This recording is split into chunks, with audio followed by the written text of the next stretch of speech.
I have done hundreds of faces of all the races, and one thing I know for sure is that blush is universally flattering. Even though blush is such an easy way to enhance the beauty, a lot of people are still afraid of blush. Today I'm going to show you some guaranteed techniques and some gorgeous blushes that I know for a fact work because I use these techniques in my work.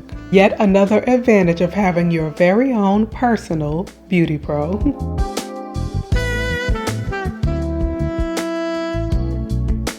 Blush is one of the earliest forms of makeup, and it's one that a lady used even if she didn't use anything else.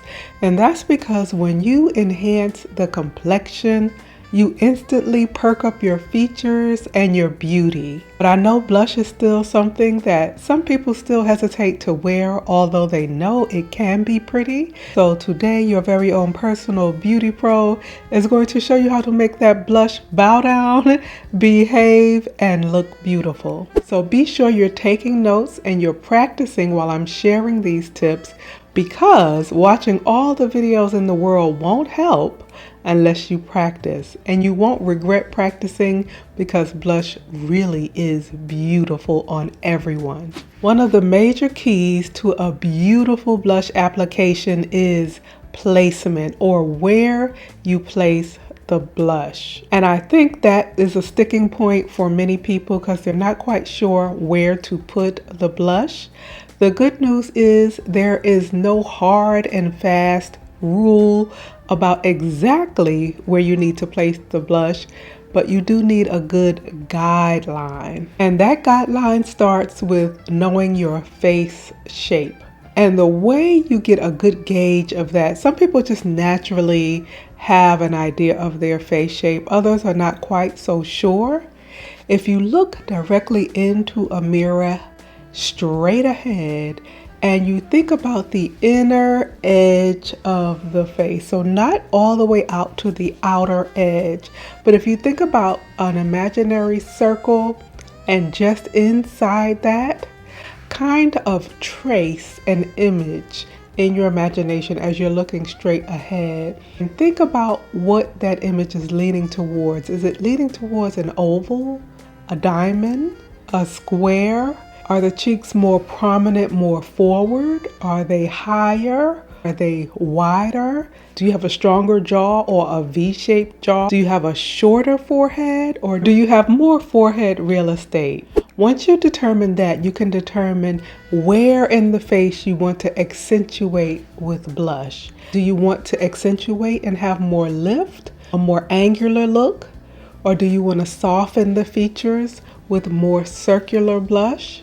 Do you like it out on an angle on the outer edge of the cheek? Or do you prefer a bit more of that youthful, sweet look on the apples of the cheek or the front of the cheek? If you're still not sure, one general guide that tends to work for a lot of different face shapes, to come in right about where the pupil lines up and sweep out toward the temple or the top of the ear, and don't let it fall much further below the nose. The next thing you want to consider are your tools and what type of blush brush you want to use. One size does not fit all. You want to consider the size of your face. If you use a smaller brush, you'll have more control over the placement. You won't disperse the blush more widely than you intend to. The other thing you want to consider is how densely packed the bristles are, because a firmer, more densely packed, tightly packed brush will give you a firmer or a denser application, whereas a brush with more airy, more spaced out bristles will give you an airier, softer application. And then another really great tip is to consider how you apply the blush to the brush. So what I mean by that is, instead of sweeping the product, lay your brush in the product and gently load your brush, because the way you load the brush up is the way it will apply. So if you have it nice and even on the brush, you can get a more even application. And of course, a really good blush formula is going to blend well for you. And you can always keep a paper towel or a tissue on hand to lightly tap off the excess. And as you see those brushes side by side, you get a better idea of how they each apply. I mentioned blush formula, and that, along with your placement and your brushes, is the key to getting this gorgeous look and a nice long lasting look as well. So I'm going to share some of my favorite blush formulas and shades with you. This first shade is absolutely gorgeous. This is NARS, legendary at this point blush formula. This particular shade is Orgasm X. They are known for this really beautiful peachy blush. This is a gorgeous coral, so it's going to be gorgeous on so many complexions. But the other thing that makes this so beautiful is it has this beautiful golden sheen. It feels like silk. And the nice thing when you have just a touch of sheen in a blush is that that can serve as both your blush and give you a beautiful highlighting effect. It makes the cheeks look healthy and fresh and round, catches the light, makes the complexion look really pretty. And then speaking of gorgeous colors, some people are unsure which shade of blush will look good. You actually know how to pick blush better than you think.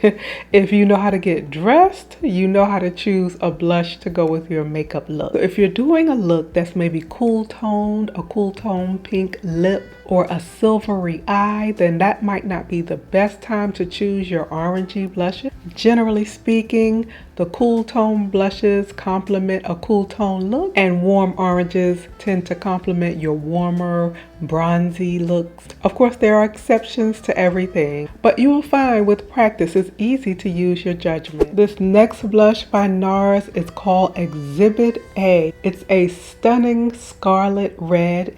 It's a matte finish, which means it's free of shine, and it looks beautiful on tons of complexions from fair to deep. Some people hesitate when they see a red like this, but this is actually one of the more universally flattering shades, because when you think of it, we all have red blood running through our veins, and many people, regardless of skin tone, when they flush or they have color rush to their cheeks, it's going to be some type of red tone. And of course, it may lean a little pinkish. This is beautiful. It can be applied really intense, but it does blend out also. So you can get a soft wash of color. The other thing I really love about NARS is that they almost always have some type of blush palette or blush and highlighter palette.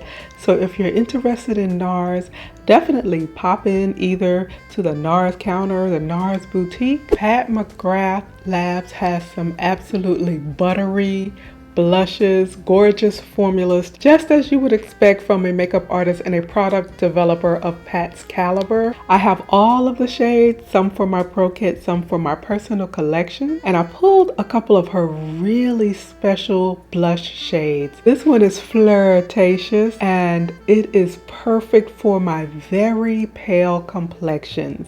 I know sometimes if you're on that very fair end of the spectrum, it can be challenging to find a blush that doesn't go too garish. By fair, I'm talking really like NC10, that alabaster complexion. This looks like it's going to be practically invisible on a medium to deep skin tone, but on alabaster skin tones, it's a beautiful soft mauve shade, and it's beautiful for everyday or for bride. Nymphette is another really pretty blush for that fairer, lighter end of the skin tone spectrum. My complexion, this gives me a really beautiful golden pink sheen, something I could use to softly highlight or accentuate. This is Electric Bloom by Pat McGrath, and this is a stunning blush. This is for the girls that really want to wear blush and appreciate how pretty and how radiant it can be.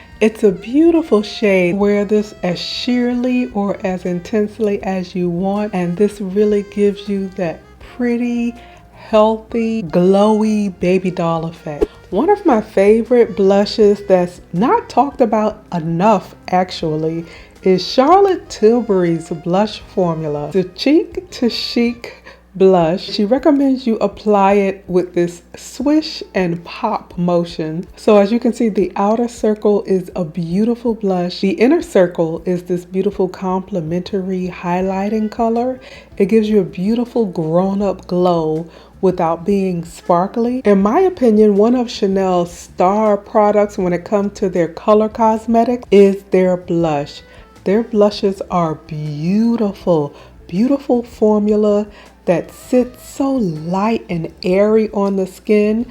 It really does look like the color is coming from within. If you're a beauty on a budget, Juvia's Place has some beautiful blushes. I always have a challenge when I'm sharing these because I never know which shade to share. They are all so beautiful. Today I pulled volume 3, which is this absolutely delicious rich wine tone and this really intense terracotta. This is volume 6 and this is a stunning tangerine and a complementary peach shade. If you're fair to medium and you want to try something other than pink but are concerned that it's too orangey, then volume 2 may be a good one to try. It's a beautiful burnt peach accompanied by a soft peach. MAC Cosmetics still has very few brands that can compete with them, especially when it comes to a beautiful blush and a spectacular blush formula. This particular one is the Extra Dimension formula, so it has that gorgeous sheen in it. This beautiful peach is called Just a Pinch. Beautiful peach for fair to medium complexion and a pretty highlighting blush on medium to tan complexion. Hard to Get is also gorgeous, stunning cocoa shade, and it has this almost pink pearl sheen. These MAC blushes also feel like literal butter or silk. It's really nice when you can find a blush palette that you love. That way you have a nice one-stop shop with a couple of options and you don't have to have a stack of individual blushes. And one brand I find is beautiful for that is Hourglass. Hourglass has a luxurious formula that sits on the skin truly like a second skin. It applies so beautifully and seamless, and it actually makes the skin look more beautiful. Hourglass now has some customizable options. Then circling back to Charlotte Tilbury, she also does a beautiful palette. I do wish things didn't get discontinued so much these days. There was a time when you could fall in love with a beauty product and that would be your signature. You would run out, you would replace it. That's not the case as much anymore with things being limited edition or getting discontinued. I say that to say Charlotte Tilbury does have different versions of this come out periodically. So if you ever see one with colors that you really love, definitely give it a test run. I think the brand does beautiful colors and formulas. The brand really has a complexion focus, so their face products tend to be exceptionally pretty. So do not let fear stop you from being beautiful and blushing. I look forward to seeing you in the very next video, but until next time, keep it pretty.